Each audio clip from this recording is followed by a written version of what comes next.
নমস্কার। ব্যাপারীহাট রথ কমিটির নবনির্বাচিত সভাপতি মাননীয় শ্রী দুর্গাদাস চ্যাটার্জি মহাশয় আমাদের মধ্যে উপস্থিত আছেন।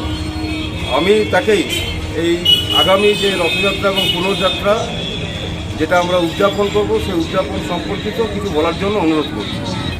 1433 সালে যে আমাদের রাধাবল্লভজিউয়ের ব্যাপারীহাট যে রথ কমিটি যে তৈরি হয়েছে, সেই কমিটির সকলকে নিয়ে এবং সমস্ত বাঁকুড়াবাসীকে নিয়ে আগামী দিনে রথযাত্রা এবং পুনর্যাত্রা দুটোতেই বাঁকুড়াবাসী নতুন কিছু দেখতে পাবে।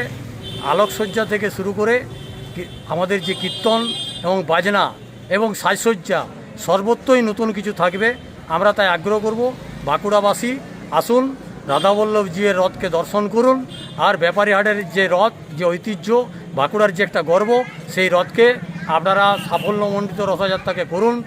আপনাদের আশীর্বাদ সহযোগিতা আমরা কামনা করছি।